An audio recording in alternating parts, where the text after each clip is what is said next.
pero lo mismo veía, menos de los de costumbre.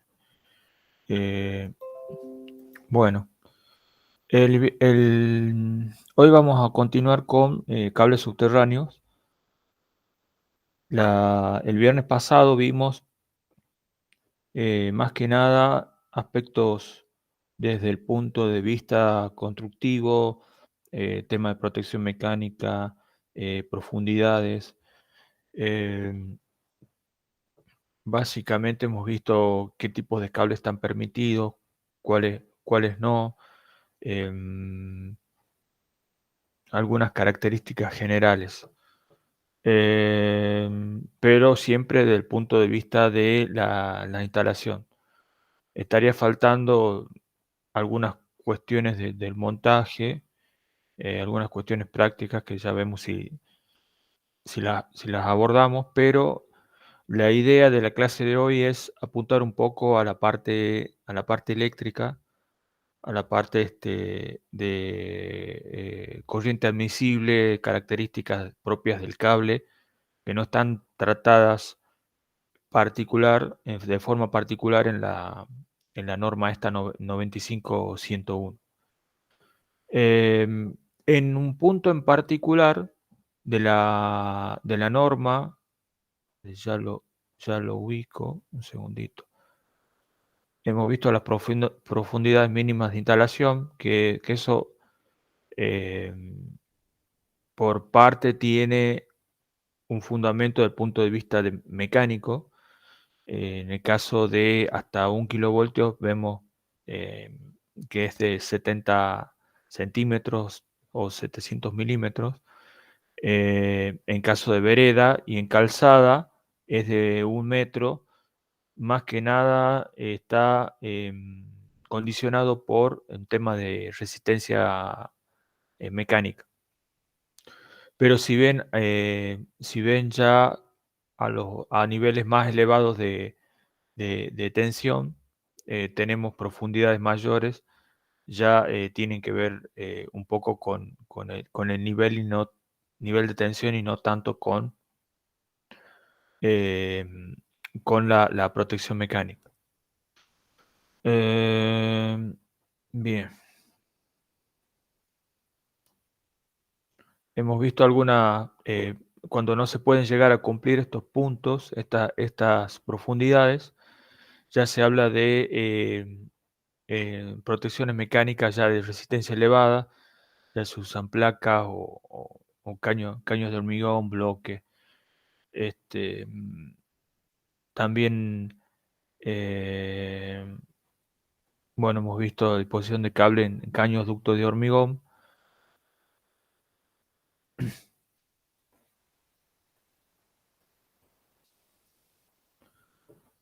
Bien, señalización, no, esto no.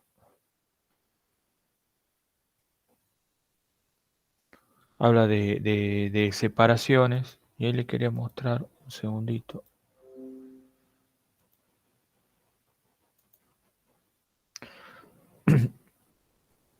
Hay diferentes formas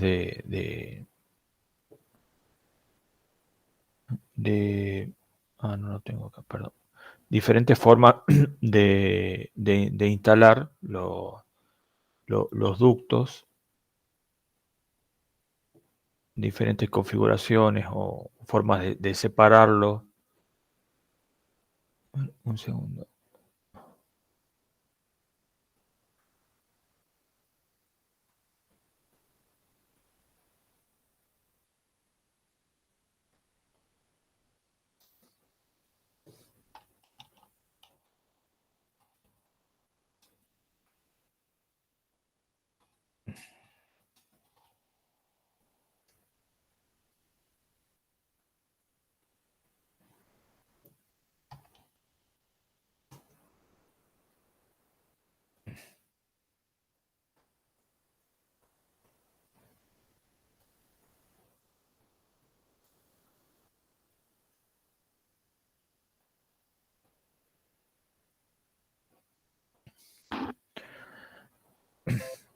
Si bien varía mucho de acuerdo al país, pero básicamente las configuraciones son similares, digamos, se tiene un arreglo. Por ejemplo, este tipo de separadores plásticos se usa eh, se usa para a veces cuando hay en el tema de cuando está embebido en hormigón. eh, Hay otras formas, digamos, más o menos prácticas para poder separarlo.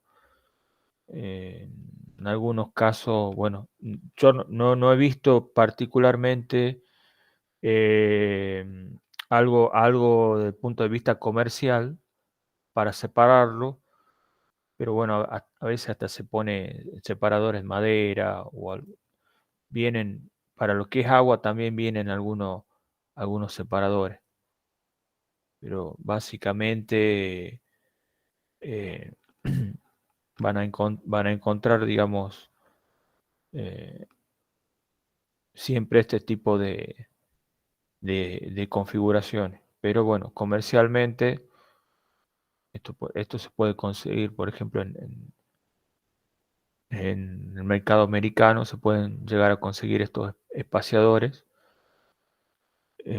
pero bueno, en la práctica hasta se puede encontrar algunos de madera, algunas crucetas así de madera. Em, el viernes pasado yo les mostré lo que se está usando para todo lo que es fibra óptica.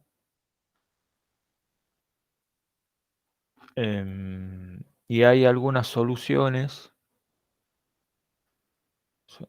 No quiero mostrar. Hay algunas soluciones también en lo que es cámaras de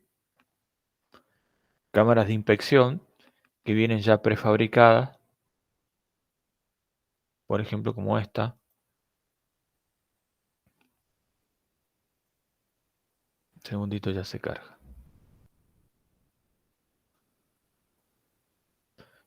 E- Esta,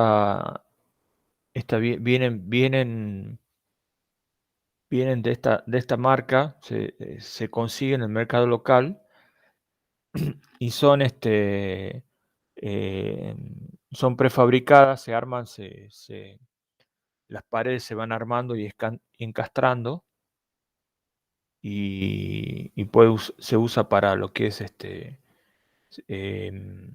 tendido de cables de energía como para telecomunicaciones.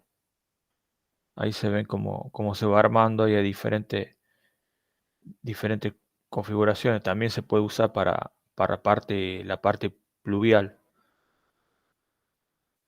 saneamiento, otro tipo de servicio. Pero se está usando mucho esto. Va un poco de la mano estos son los caños IS de doble pared que se están usando ahora para que, si bien la norma AEA dice que está en estudio, en algún momento ya se va a normalizar, ya se está comercializando estos, esta, este tipo de caños con esta norma.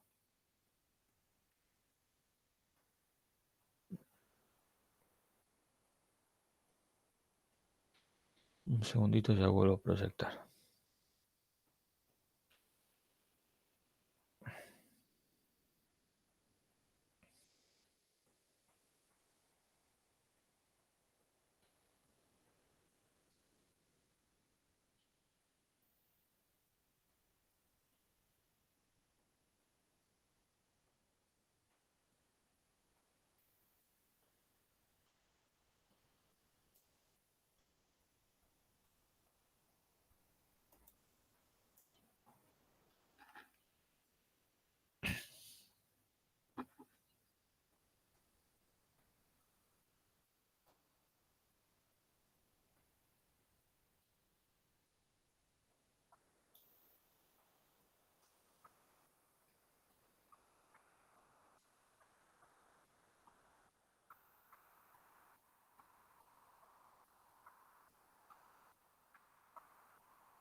Bueno,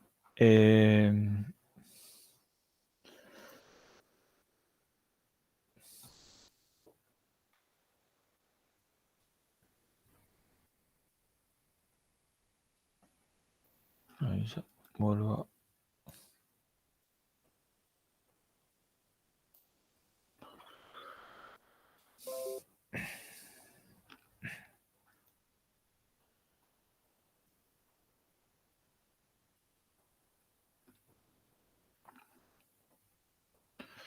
Antes de pasar a la determinación de las corrientes admisibles, vamos a ver rápidamente las características de los cables. Vamos a pegar una mirada a un catálogo. Eh,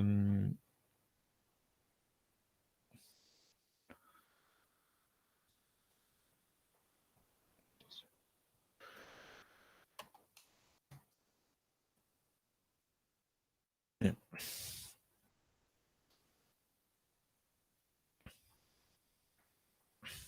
bueno, fíjense, estamos viendo un cable de características que cumple con la norma, la IRA 2178, que abarca desde de baja tensión hasta 33 kilovoltios. En este caso, este cable tiene las siguientes características. Tiene la parte conductora, el conductor es cobre, eh, y está constituido por cuerdas redondas compactas, perdón, puede ser de cobre o aluminio, y la flexibilidad es clase 2, que fíjense que responde a la misma norma, la NM280, y en este caso, para este tipo de cable solo está disponible la clase 2. Recordemos que teníamos clase 5 para cuerdas más flexibles. Tiene una capa semiconductora, eh, que es una capa extruida de material semiconductor. El aislamiento puede ser, en este caso es de polietileno reticulado. Vemos las temperaturas características del, del cable. Em, Bien. Este cable puede ser instalado en bandeja, directamente enterrado en canaletas o en cañería. La tensión nominal varía de estos valores, que es, eh, tenemos tensión de fase a tierra y entre fases, cuerda rígida, resistente a la abrasión, y no tiene propagación de llama. em, y bueno, y otras características.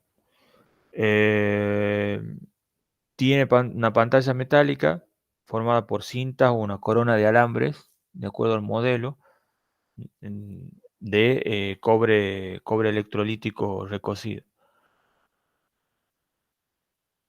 Tiene una resistencia típica a la de la pantalla. Tiene una cobertura exterior de PVC de color negro. Bien, bueno, estos son los datos característicos. Y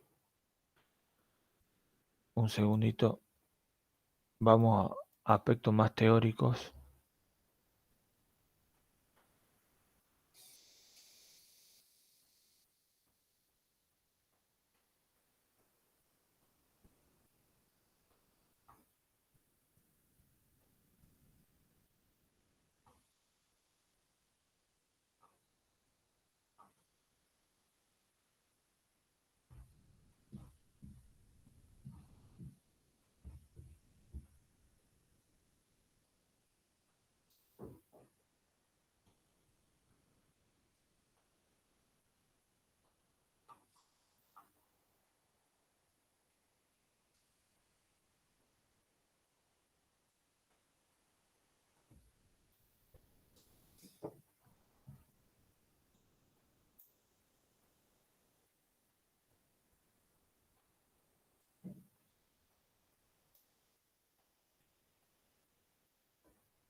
Bien. Un trabajo que les voy a compartir básicamente da características generales del cable. Vamos a pasar rápidamente esto y después vamos a todo lo que es la determinación de la capacidad de corriente del cable y de qué depende. Entonces, tipo de cable podemos encontrar cables unipolares, tripolares.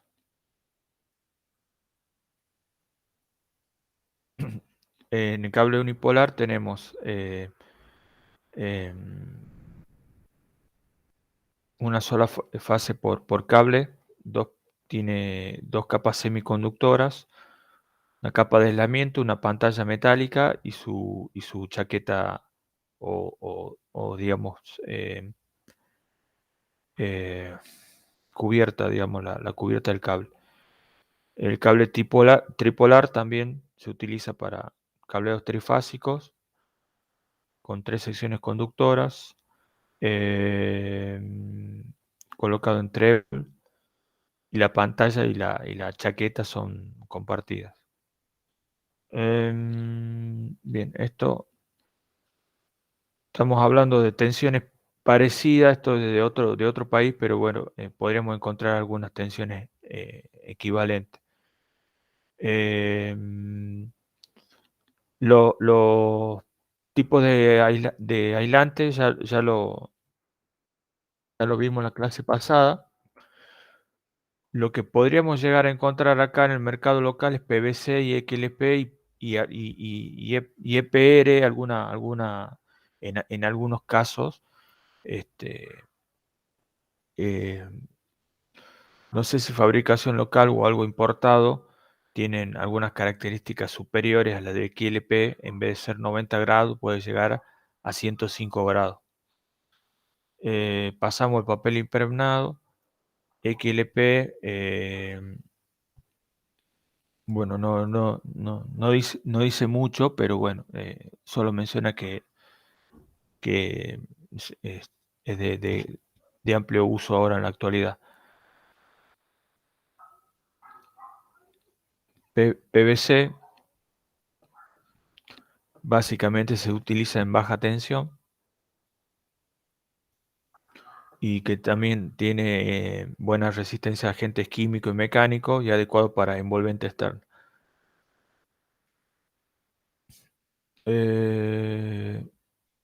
Bueno, el EPR, bueno, entre 80 y 90. Yo le puedo conseguir eh, información de un catálogo que puede llegar hasta 105 grados, pero bueno, en Brasil se comercializa, pero acá en Argentina no lo he visto. Bueno, en cortocircuito 250. Eh, voy a-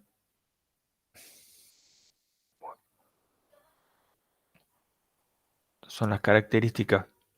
Volvemos a repasar. El conductor, primera capa semiconductora o blindaje del conductor, la capa aislante de QLP, segunda capa semiconductora o blindaje de aislamiento, la pantalla metálica y la cubierta externa.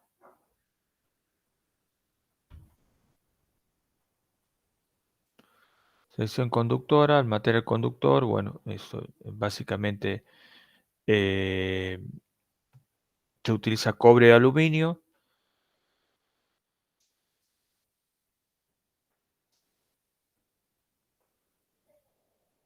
Menciona que en el mercado ya están ofreciendo conductores con alma de aluminio recubierto con capa de cobre, tomando en cuenta el efecto skin, que es donde eh, la sección efectiva de circulación de la corriente se da en las capas cercanas a la superficie, digamos, del conductor, y en el centro, digamos, del conductor, la densidad de corriente es mucho menor.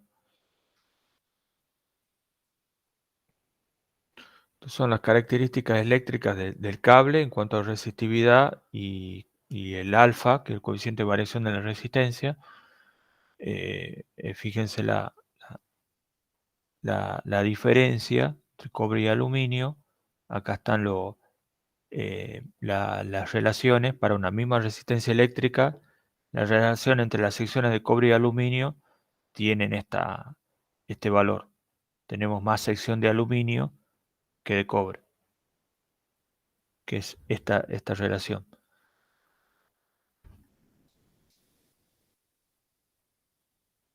Y llegamos a esta conclusión de que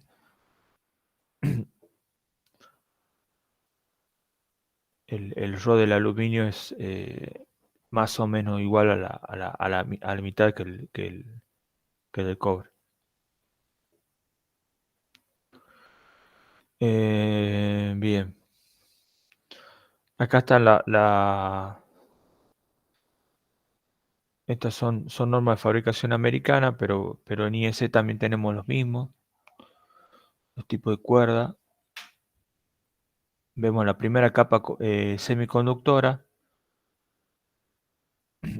La función principal es impedir la ionización del aire, que en otro caso se encontraría entre el conductor metálico y el material aislante. Forma un solo cuerpo con el aislante y le separa del mismo aún a esfuerzos mecánicos. Es todo, todo tiene que ver con la concentración del campo eléctrico. Al modificar el campo eléctrico de la sección conductora se elimina la concentración de campo eléctrico generado por el efecto Piel y el efecto corona, evitando así una falla o ruptura en el aislamiento. Acá en el siguiente gráfico se observa cómo se debería mostrar la línea equipotenciales gracias a la primera capa semiconductora. Después viene el aislamiento, que es la función, digamos, es una parte fundamental del cable.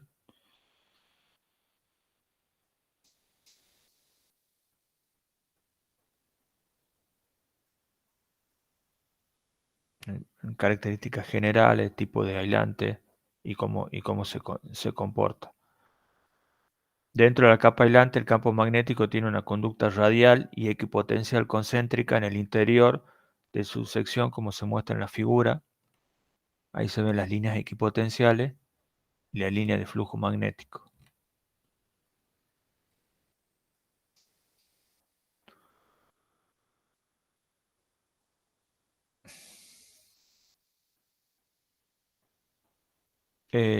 Bueno, la selección del aislamiento va a depender de las características de instalación, perdón, de los parámetros eléctricos de la instalación donde va a funcionar el cable.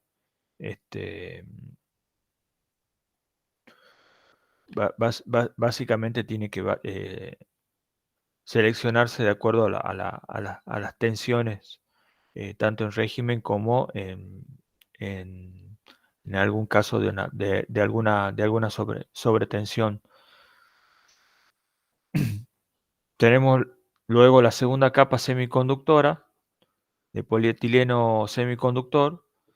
Su función es la de conseguir un mayor confinamiento y homogeneización de la línea de campo al interior del aislamiento. Esto es una función complementaria a la que realiza la primera capa semiconductora. De acuerdo con la práctica de instalación, este material puede estar firmemente adherido al aislamiento, puede ser de fácil remoción, siendo este último preferido por la empresa de distribución. No sé si se acuerdan que cuando vimos eh, líneas aéreas, las protegidas, había una diferencia entre las líneas protegidas y las líneas aisladas. La diferencia, digamos, es la segunda capa semiconductora y se hablaba de homogeneización del campo. A tal punto, digamos, que las líneas protegidas deberían tratarse como si fuesen conductores desnudos desde el punto de vista de distancias de fuga o manejo del cable.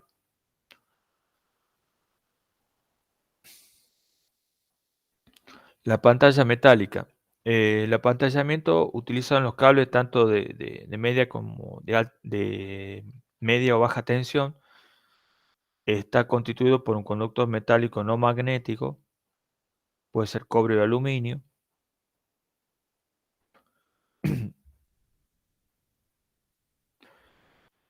Y su construcción depende de la utilización que se le va a dar a esta pantalla, ya que si puede ser de conductor neutro eh, o no. Eh, si no se usa como neutro, está constituido por una lámina conductora alrededor del cable después del aislamiento. La pantalla metálica sirve para proteger al cable de contactos accidentales. En caso de alguna avería mecánica, proteger contra voltajes peligrosos de la red.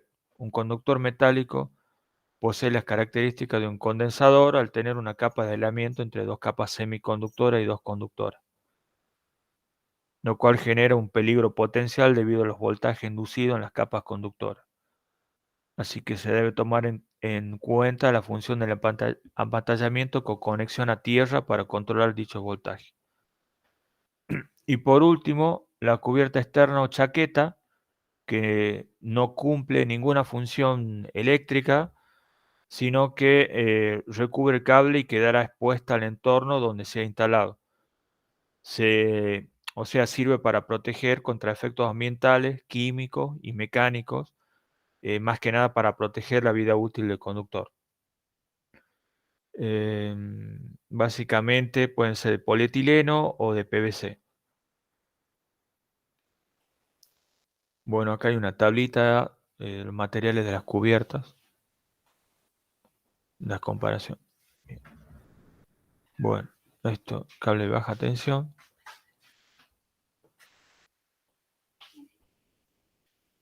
Bien. Bueno, eh, después volvemos a esto. Ampacidad, que eh,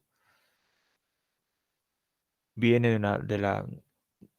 una palabra del inglés que ampacity, y bueno, ahí, sí, ahí lo dice. Y hay diferentes normas. A ver, un segundo. Quiero ver si hay algo más para mostrar del cable y después pasamos a la corriente admisible.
Un segundito.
Bueno. eh,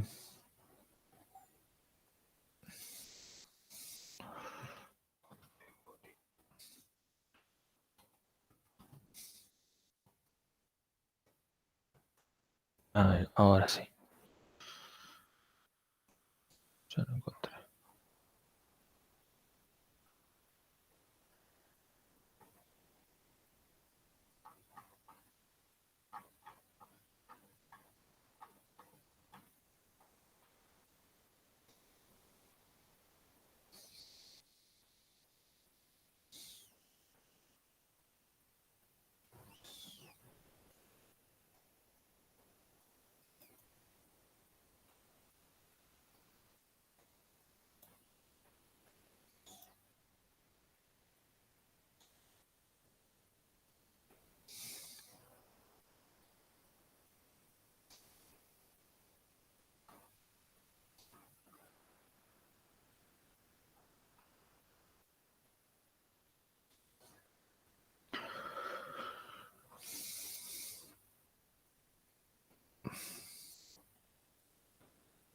Mm, Bueno.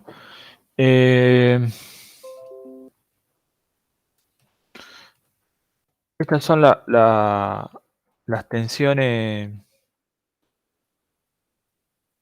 tensiones que se manejan. Estos son los cables que van a encontrar para los cables estos de redes, de redes media tensión. Si bien acá habla de distribución aérea, pero estos conceptos aplican también para los cables este, para los cables subterráneos. Los cables estándar se ajustan a las tensiones eficaces sub cero. Esta es la tensión de fase a tierra y la U es la tensión en- entre conductores.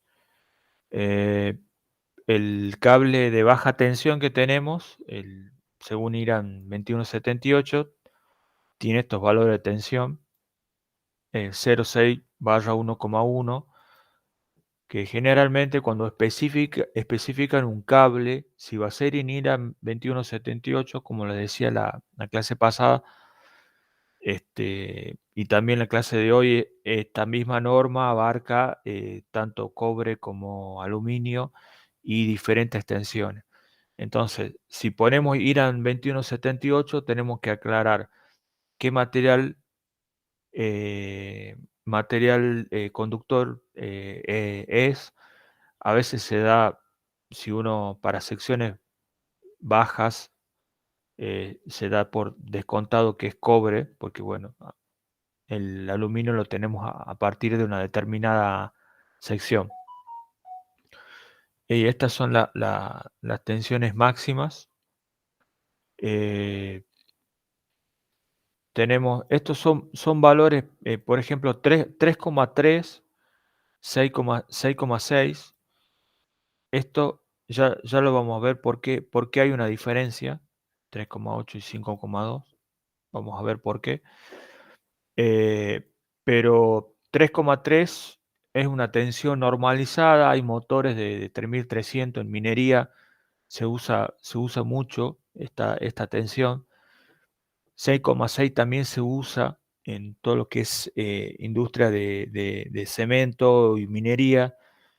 Eh, Hace poco me tocó un proyecto donde el equipo principal, que era un molino aglomerador, que, que tenía como tensión, los motores eran de 3300 y la entrada era un transformador con tensión primaria de 6,6. Lo que hacían tenía un transformador con tres arrollamientos y tenían dos secundarios, y esos dos secundarios iban a un convertidor, y ese convertidor alimentaba un motor de 3,3. Era medio complicado el arreglo, pero era un variador de frecuencia de media tensión. Entonces, ahí, ¿qué pasó? Teníamos el cable de 6,6 alimentando el transformador, Y a la salida teníamos cables de 3,3, a pesar de que las tensiones a la salida del transformador eran creo que era de 1700 voltios, ya le conseguí datos del transformador, y compuesta daban los 3,3. Entonces teníamos un cable de 6,6 y a la salida teníamos un cable de 3,3. Lo mismo pasa en 13,2. ¿Cuál es bueno, la tensión máxima es 14,5 y este es 7,2. Estas son tensiones normalizadas. Acá en la Argentina tenemos, bueno, en 33 kilovoltios, eh, la tensión máxima de 36. Eh, entonces tenemos 36, 14,5, 7,2, 3,6. A veces las celdas vienen con estas tensiones. Hay una que viene, puede encontrar 17,5, 24. Son todavía tensiones normalizadas. U sub 0 es la tensión nominal a frecuencia industrial entre el conductor y eh, entre el conductor. eh, acá, acá sería y el conductor de protección a tierra o a la pantalla metálica para la cual está diseñado el cable. Y U es la tensión nominal a frecuencia industrial entre los conductores para la cual está diseñado el cable. Y UM es la tensión máxima para el equipamiento. Bien.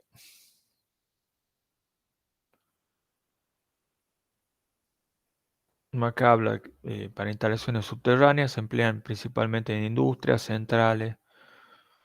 Bueno, características generales para la selección del cable, el empleo, condiciones de instalación, fijo, móvil. eh, si es móvil, ya hablamos a veces de otro tipo de cable, de otras características, que es un cable móvil es, por ejemplo, el que se podría usar para servicio minero. No sé si alguno tuvo la oportunidad de ver alguna vez alguna pala eléctrica o algún elemento donde, o algún transportador que se mueve, se va moviendo con motores eléctricos, digamos, algunas cintas móviles que son eléctricas. Ese cable va tirado en el piso y se conecta con diferentes enchufes, digamos, para media tensión. eh, y tienen en la cátedra hay un cable de esta característica, si es que no se lo han sacado, no se lo han robado porque estaba todo fuera. Tienen una especie de hilo piloto que hacen que cuando se desconecta la ficha, hace actuar algún elemento. Esto es una nota, digamos, de color. Eh, Bien, el punto C,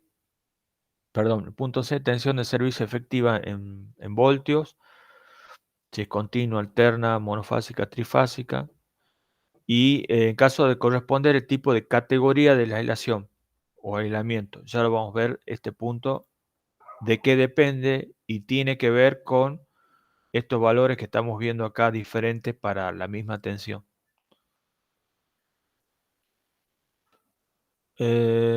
Características particulares para la sección del cable, cables para instalación fija en ambiente seco. Cable enterrado directamente en terreno normal, sin presencia de hidrocarburos, o particular con presencia de hidrocarburos, y en tal caso indicar si el contacto es ocasional o no. Puede ser en ductos o conductos enterrados, indicando material, dimensión y su profundidad. eh, Tendido al aire libre y a la sombra, al aire libre y al sol, tendido al aire y en conducto, o tendido en galería. El tendido en galería es básicamente es un- un pasillo, un pasillo donde a los costados tengo perchas o bandejas portacables donde tengo los diferentes donde están los cables, donde son tendidos los cables. Pueden ser directamente si son cables de sección importante y con malla, con armadura, perdón, no malla, con armadura, este, uno puede poner algunas ménsulas o perchas y lo van tendiendo el cable. En ciertos casos particulares, si la instalación lo requiere, por ejemplo, antiexplosiva, se debe indicar el diámetro exterior máximo del cable.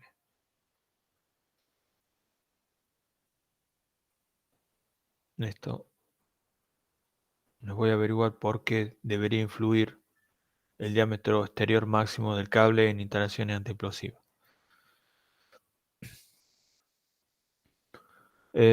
Otras condiciones de instalación: alta montaña, riesgo de niebla, vapores ácidos. Bien, estas son las características para elegir el cable. Las características particulares del sistema de trifásico es un trifásico con neutro aislado o con neutro a tierra. Si es neutro aislado, ¿cuánto tiempo se prevé que puede funcionar con una fase a tierra? Breves instantes o más de 1 hora o más de 8 horas. En este caso es muy importante este punto porque el aislante va a tener otras solicitaciones. Es un cable para servicios móviles, el valor previsible de la corriente de cortocircuito y la duración del cortocircuito. Tenemos cables para minas, galerías horizontales, inclinadas verticales, instalaciones semimóviles que avanzarán con el trabajo, era lo que les mencionaba.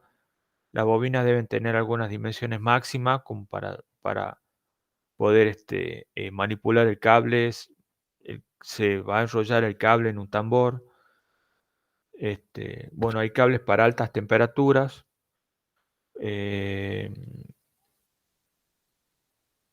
Por temperatura máxima se extenderá la del conductor o la del ambiente. Si esta última es variable o permanente, aire seco con vapores o niebla. Cables para ambiente húmedo o subacuático. Preguntar si la humedad es permanente o no. El cable va a estar sumergido en agua sin ser un río, laguna o canal. Ríos, canales, se precisa una breve descripción del fondo, rocoso, fangoso, pedregoso. Bueno, todas estas características van a ayudar a definir las características del cable. La tensión nominal del cable debe ser apropiada para las condiciones de operación de la red en la que el cable va a ser instalado. Para facilitar la selección del cable, las redes del sistema trifásico se clasifican en dos categorías: categoría 1 y categoría 2. La categoría 1 comprende aquellos sistemas en los que, en caso de falla de una fase contra tierra, el cable es retirado de servicio en un tiempo no mayor de 1 hora.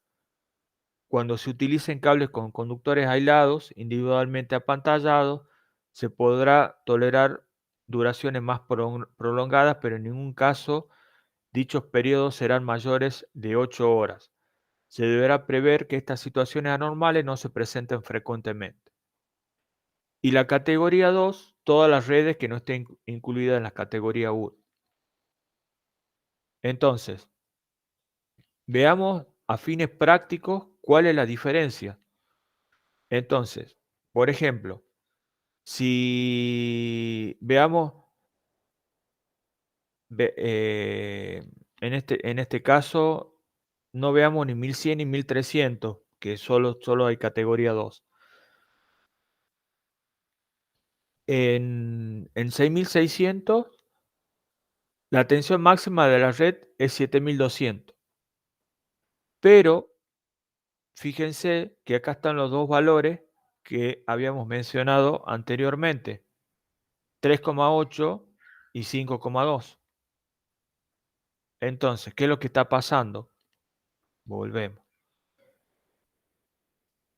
Volvamos. ¿Qué es categoría 1? ¿Qué quiere decir? ¿Cuál es la diferencia entre la categoría 1 y la categoría 2? La tensión que puede llegar a soportar el aislante es menor que la que pueda soportar en categoría 2, que es de 5200. Y eso tiene que ver con las sobretensiones que aparecen en el aislante durante el despeje de una falla. Básicamente, si se trata de un cable de un sistema de neutro rígido a tierra, la falla es despejada rápidamente y, y sabemos cuál es la diferencia entre sistema rígido a tierra y con neutro aislado. En el caso de rígido a tierra, las corrientes de cortocircuito son muy grandes y las sobretensiones no tanto. Y para el neutro aislado es al revés. Entonces, si tengo indicios de que no se va a cumplir lo que está mencionado acá en cuanto al despeje de la falla, entonces tengo que usar sí o sí un cable categoría 2 que tenga mejores prestaciones desde el punto de vista de la solicitación dieléctrica. Entonces, tengo categoría 1 3800 en, y en categoría 2 5200. Entonces, esto es fundamental conocer cómo se va a comportar el cable ante una falla de una fase a tierra para poder elegir el cable adecuado, ya sea categoría 1 o categoría 2. Y en el caso de en 33 kilovoltios solo tengo categoría 1.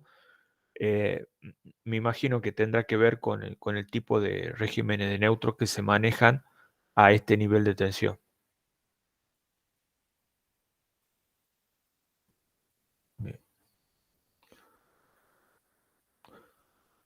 Cuando habla del cálculo de la capacidad vamos ahora al cálculo de la capacidad del cable, lo vamos a ver este, rápidamente. Eh, el problema fundamental del estudio de los cables de energía es la determinación de la potencia que un cable o grupo de cables puede transportar en servicio permanente en determinadas condiciones de instalación. Hay una publicación, la IS 60287, que facilita hasta cierto punto, ya se van a dar cuenta cuando la vean, los elementos necesarios para efectuar los cálculos, pero no obstante, por su nivel de complejidad, se simplifica agrupando en tres factores fundamentales. La el primer factor, la temperatura máxima que pueden soportar las distintas partes de un cable con un razonable coeficiente de seguridad que garantice una vida útil industrialmente aceptable. Primer punto, temperatura máxima de operación. Segundo punto, la posibilidad de disipación del calor generado por las pérdidas que se producen en un cable en un servicio. Y tercer punto, las condiciones ambientales de instalación del cable. La corriente transportada por un cable eleva su temperatura a causa de las pérdidas producidas por efectos Joule y otras, y otras pérdidas por otros efectos que ya lo vamos a mencionar. Eh, hasta que se establece el equilibrio cuando el calor generado iguala al que se disipa a través de los aislamientos, protecciones, cubiertas, tierras. Hay un equilibrio. Eh, protecciones, cubiertas y tierra en caso de enterrado o aire en los cables en aire.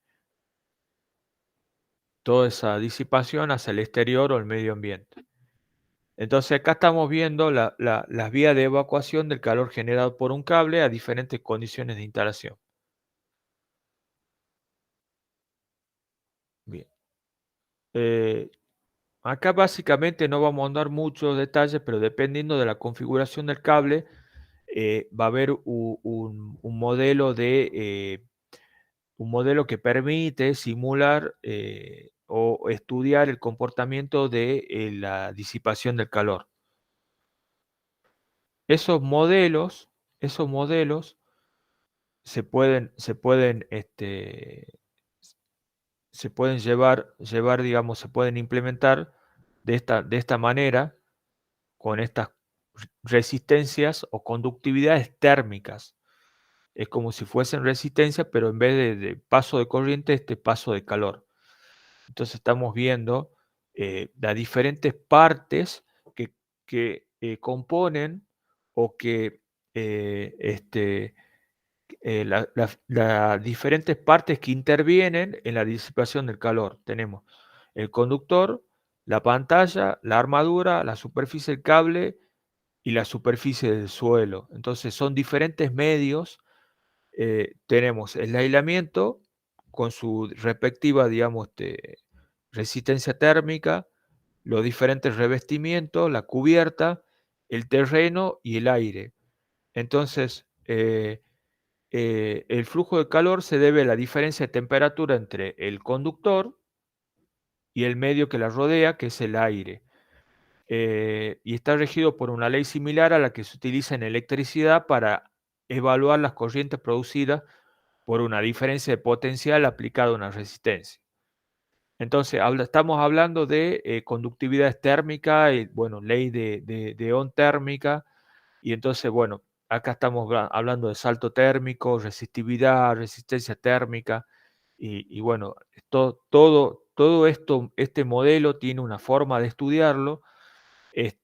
No vamos a ahondar en detalle, pero bueno, sabemos que el calor generado es I cuadrado R, tenemos los saltos térmicos, eh, y, y bueno, y tenemos las resistencias térmicas.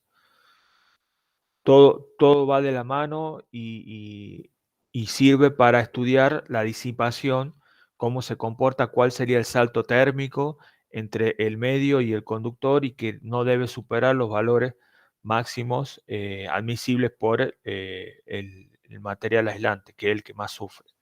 Bueno, acá hay diferentes valores. No vamos a ahondar en detalles ni en las fórmulas. Básicamente este estudio, todo esto es un extracto de la norma, la 6287, que por ejemplo acá lo están viendo. Como decía el artículo, es bastante complejo, es un modelo que depende mucho de las diferentes geometrías. Fíjense todos los parámetros que intervienen, eh, y cuáles son eh, cómo son los saltos térmicos y cómo se calcula la corriente, la corriente en función de los saltos térmicos, las temperaturas, los diferentes coeficientes. Cálculo de las pérdidas. Y hay el factor, aparte del efecto Joule, hay otros factores que intervienen en las pérdidas, que son el efecto Skin, que se puede determinar con estos factores, y el efecto de proximidad, que es la interacción entre dos cables por los cuales circula corriente. Entonces se distribuye la densidad de corriente, se distribuye de forma irregular debido a las corrientes, digamos, a los campos magnéticos generadas por las corrientes de conductores adyacentes. Bien, entonces, bueno, hay pérdidas dieléctricas. Todo eso contribuye a la temperatura todas estas pérdidas, a la temperatura del cable, y la determinación de la corriente admisible del cable va a depender, digamos, del medio, digamos, el balance que hay entre la disipación todos los medios que intervienen en la disipación de ese calor y el propio calor. O sea, ese equilibrio eh, va a dar la corriente. Una vez que se produce ese equilibrio, voy a tener una determinada corriente a un determinado salto de temperatura admisible por el cable, y en función de el tipo de conductor, el tipo de medio, tipo de instalación, ese equilibrio, digamos, se va a dar a más o menos una corriente determinada y es lo que determina la corriente admisible del cable. Entonces, en definitiva, no vamos a entrar, fíjense, fórmula tras fórmula, no vamos a entrar en detalle. Esto, hay diferentes formas, digamos, de calcular. Esto alguien hizo el cálculo y generó las tablas. Eh, en caso, por ejemplo, les quería mostrar un punto que da el reglamento.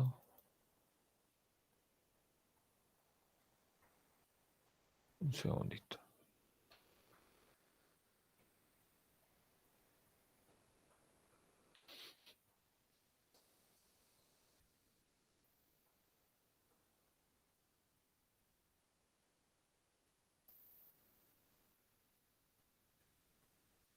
No, no era este, perdón.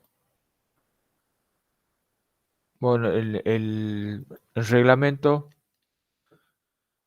de la EA menciona que... acá está. Perdón.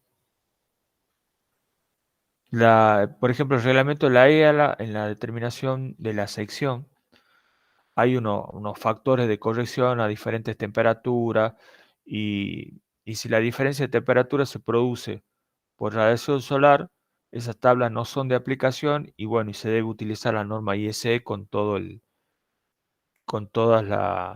eh, con todo el cálculo y todas las consideraciones que determina esa norma. Bien.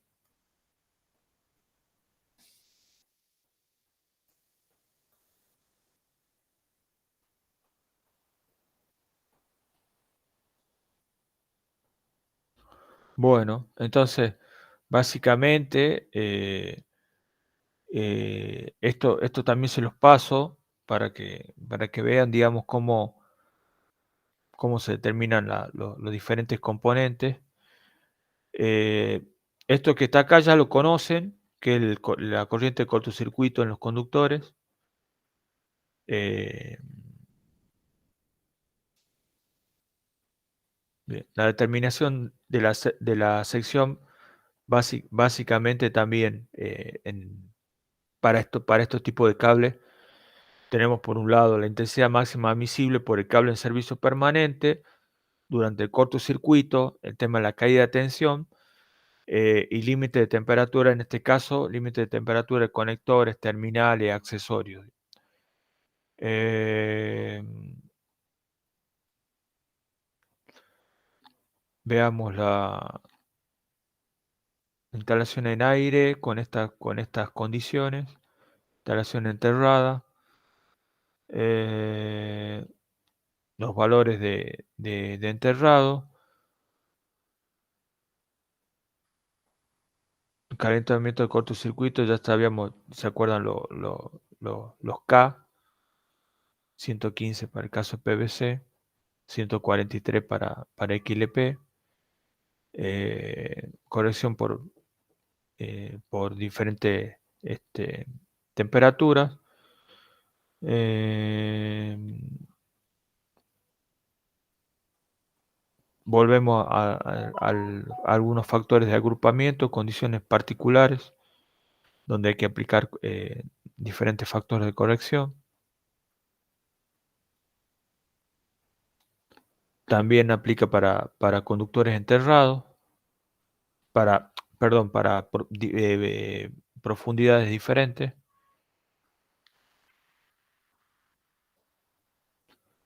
Fíjense que a mayor profundidad tengo menor disipación de la resistencia térmica de esa capa es mayor, entonces disipa, eh, digamos, de forma más lenta el calor.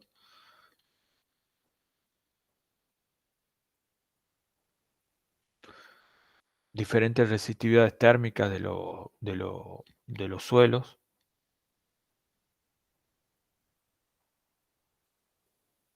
a mayor resistividad térmica conduce menos corriente.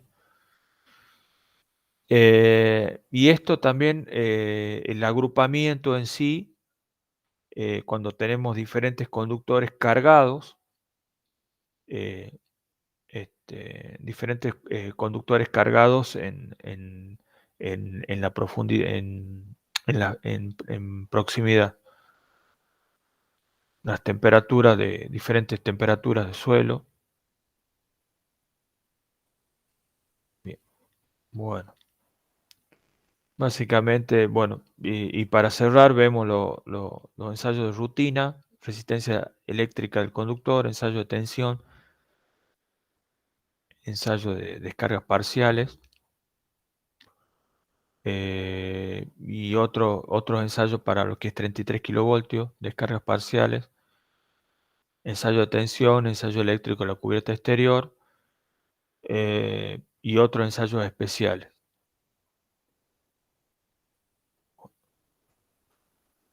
Bien, bueno,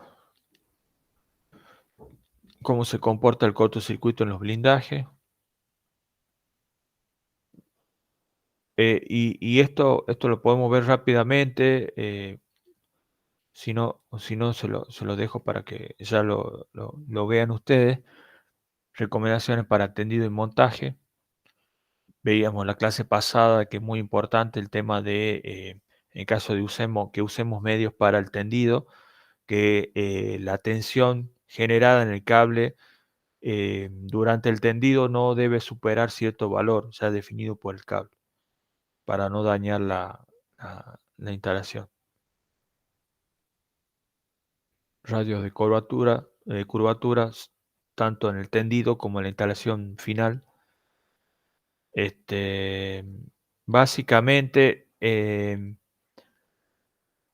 tenemos de 7 a 10 veces los radios de curvatura permitidos van entre 7 y 10 veces. La diferencia está en si el cable tiene armadura o no. ¿Qué opinan? Si el cable tiene armadura, el radio va a ser el radio de curvatura máximo, no, mínimo, perdón, va a ser de 10 o de 7, si es apantallado, o tiene una armadura, perdón.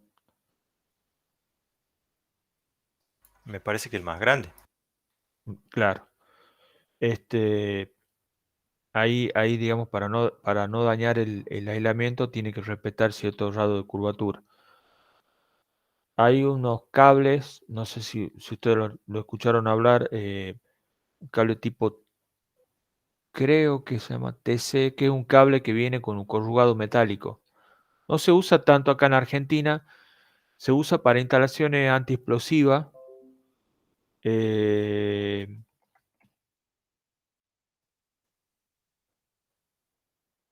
eh, no sé cómo.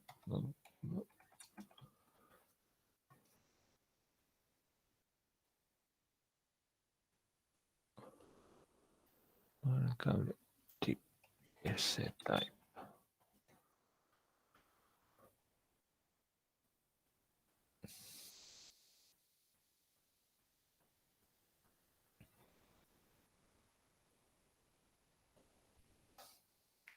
No me acuerdo, es un cable que no me acuerdo la denominación ahora, pero eh,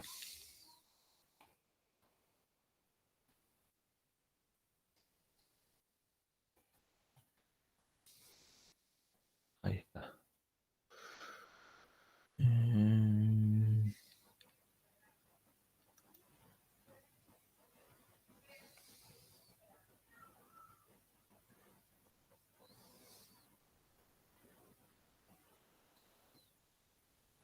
no, no es este. Ya lo voy a conseguir. Bueno, esta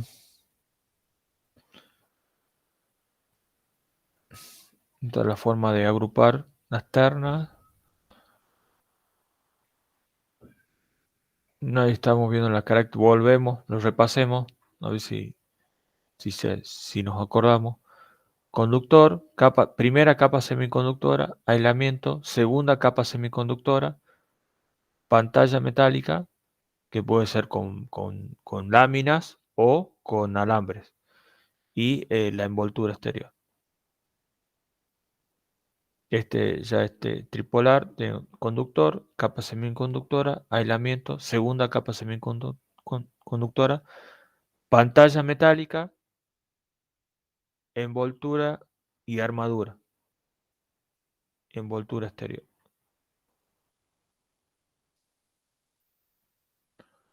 Capa semiconductora interna a partir de los 3,3, los conductores aislados con polietileno reticulado van cubiertos una capa semiconductora. Volvemos a ver si nos queda. La función es impedir la ionización del aire. Básicamente el mismo texto que vimos anteriormente. Y mejora la distribución del campo. El aislamiento es el mismo. Capa semiconductora externa, mezcla extruida reticulada. Bien,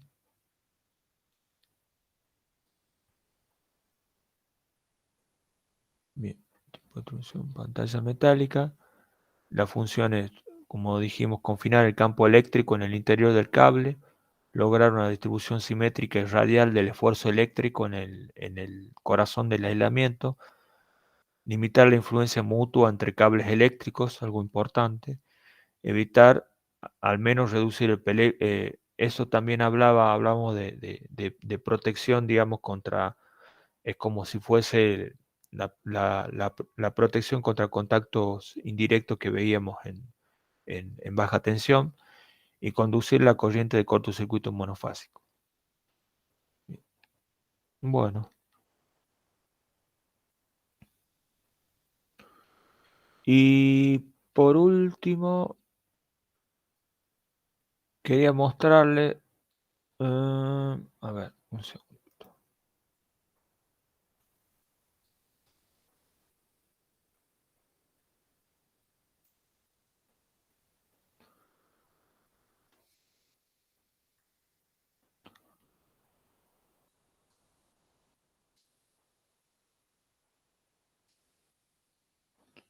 En algunos casos, en alguna bibliografía, la categoría 1 la llaman A y la categoría 2 es B. Pero básicamente es lo que estamos viendo.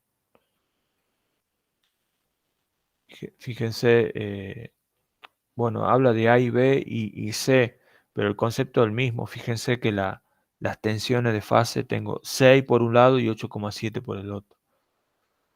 Bien. Disculpe, ingeniero. Sí, sí. Ahí el A y B sería el 1. A y B sería el 1.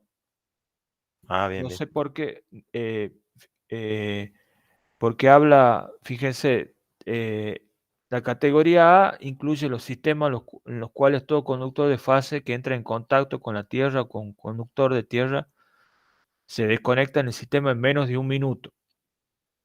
Y la categoría B habla de que no exceda más de una hora. Y en ningún caso más de 8 horas. Claro, es como, sí, Eh, como la 1. es como que está describiendo la categoría 1, entonces la está juntando. Y la C es la. No sé por qué, no sé si es IEC esto, pero eh, acá en Argentina se lo conoce fácilmente cable categoría 1 en cualquier catálogo. Si ustedes ven este catálogo de acá de IMSA, habla de categoría 1. Todos cable categoría 1, no he conseguido categoría 2. Eh, Me tenía que registrar. Estos son catálogos que estaban en la cátedra. Bien, entonces, eh, bien. ¿Qué les quería mostrar? Eh,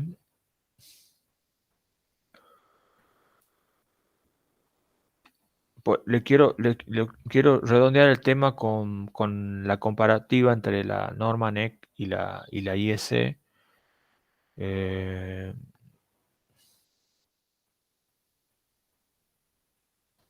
bueno, acá en esta presentación habla de la 6287. Fíjense esta fórmula, digamos, el aumento de la temperatura está dependiendo de todos estos factores y la corriente debería estar metida en el medio. Fíjense, es un balance térmico, básicamente.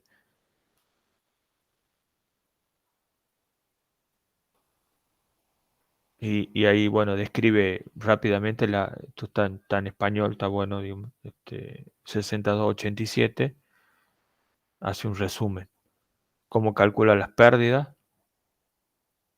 resistencia al conductor, el efecto Skin, el efecto de la proximidad, eh, que es la relación entre la resistencia y la corriente alterna cuando hay conductores que influyen, digamos,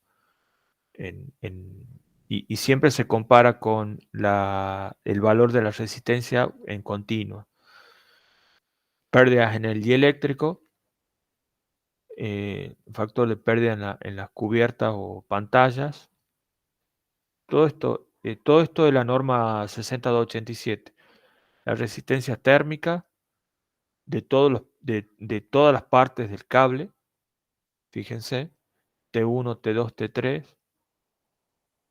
T1 es el aislamiento, T2 la cubierta y T3 perdón, eh, es entre el aislamiento y la armadura y T3 la cubierta. Y bueno, empiezan con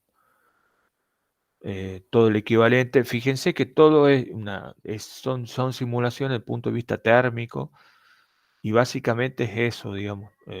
A nosotros nos llegan las tablas de corriente admisible, pero de por medio hay un estudio bastante complejo del tema de disipación del calor. Bueno, y acá, esto que está acá, efecto de la distancia entre ductos, que no, no se ve tanto en la norma IS, no lo menciona, pero sí está muy, muy, es- está detallado en la norma NEC algunas configuraciones que hasta a veces pueden llegar a resultar útiles a la hora de calcular las corrientes del cable. Eh, y esta la IS 60502, que sinceramente no la conozco, pero vendría a ser el equivalente con la norma NEC. Eh, eso, y factor de efecto de profundidad de enterramiento, esta voy a ver si la puedo conseguir,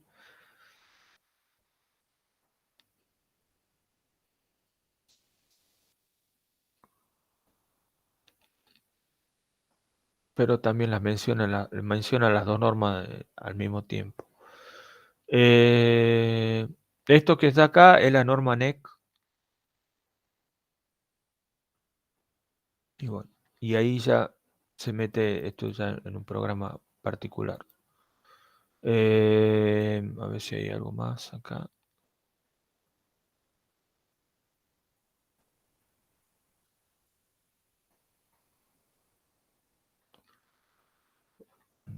No.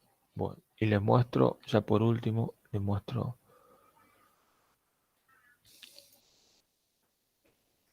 un segundito.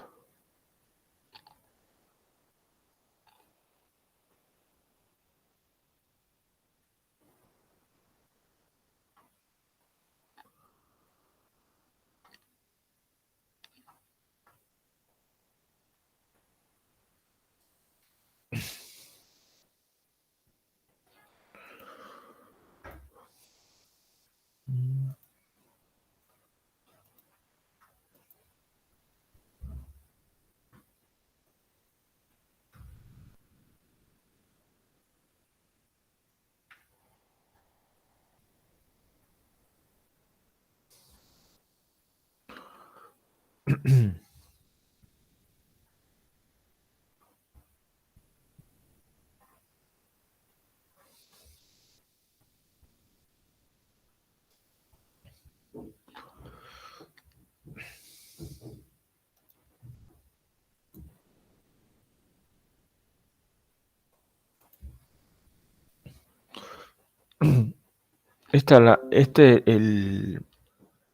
el código NEC, que es la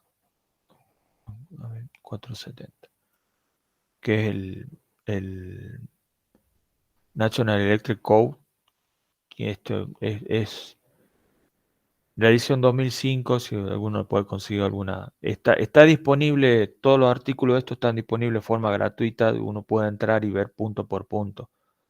Eh, eh, este, esta norma lo bueno que tiene que agrupa eh, es muy amplia, tiene la parte industrial, tiene la parte de cable de media tensión, de baja tensión, todas las tablas de capacidades, pero bueno, para cables que se consiguen en el mercado americano están puestas acá. Lo que sí está bueno, el tema de lo que estamos viendo hoy, es cómo se calcula las corrientes admisibles. eh, Fíjense que la corriente admisible está también calculada en base a los saltos térmicos.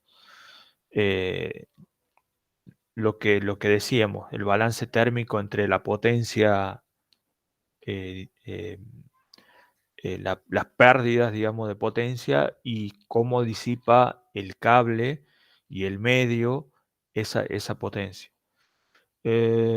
Bueno, acá habla de lo que habíamos visto la clase pasada, Nier-Magrat, que es Nier-Magrat, el equivalente a la ISL a 6287. Hay algunos artículos donde se ven las diferentes, digamos, algunas diferencias de conceptos, pero básicamente el objetivo es el mismo. Como fuente de calor, básicamente acá vamos a ver la norma IEC y estamos viendo la fuente de calor, las pérdidas por Joule, el efecto Skin, bueno, pérdidas, digamos, por,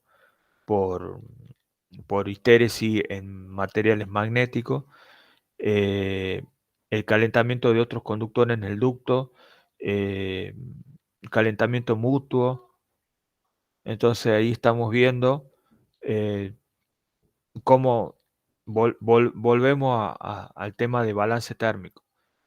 El I cuadrado R, el calentamiento entre conductores, pérdidas por histéresis, porque este es un conducto em, ferroso, quise decir, metálico, lo había dicho anteriormente, pero ferroso, y el calentamiento de otros ductos. Ahí estamos viendo una figura, digamos, cómo se calienta.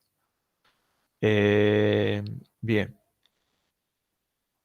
y acá barreras térmicas, la resistencia, seguimos con el modelo térmico, y acá lo que estamos viendo son las tablas de capacidades para diferentes conductores, diferentes tensiones, pero bueno, son otras normas. Lo que no encuentro, ahí está. Entonces, acá estamos viendo diferentes configuraciones y por lo tanto diferentes capacidades de corriente. Entonces, todo esto uno puede llegar a- a ver qué es lo que se acerca a la instalación particularizada y bueno, ver las capacidades de corriente. Este es el cable que le decía de 105 grados. Eh, este se consigue en Brasil, en Prysmian, eh, creo que era EPR el material, pero bueno, ya veo si le puedo conseguir datos. No me acuerdo la marca comercial, pero se podía llegar a esos valores de temperatura y por lo tanto mayor. mm,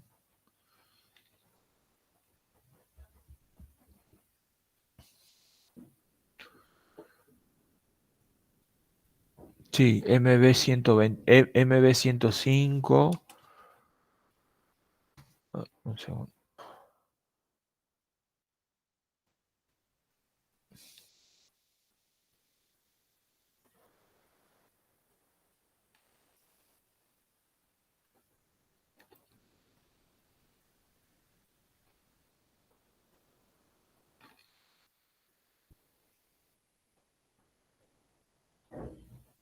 Sí, es de EPR, EPR, XLP. Un segundito a ver si.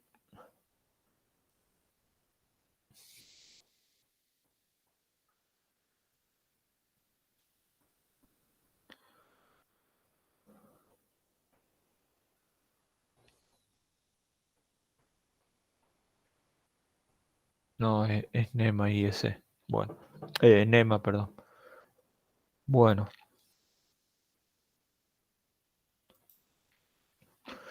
eh, bueno, básicamente la clase de hoy tenía como objetivo, perdón, eh, describir los cables subterráneos, de qué dependen las corrientes admisibles, qué tipo de cables hay, el tema de las categorías, diferentes factores de instalación, qué influye en la capacidad de corriente, el tema de los campos magnéticos y campos eléctricos, porque hay diferentes componentes en los cables para estos niveles de tensión. Así que bueno, más que nada es un pantallazo general, complementario de lo que vimos el lunes, perdón, el viernes, en cuanto a lo que son los tipos de instalación. Eh, Quizá esté quedando algunos detalles prácticos del tendido, eso ya vemos cómo lo podemos manejar. Así que, así que bueno, eso sería todo por la clase de hoy. ¿Alguna duda o consulta?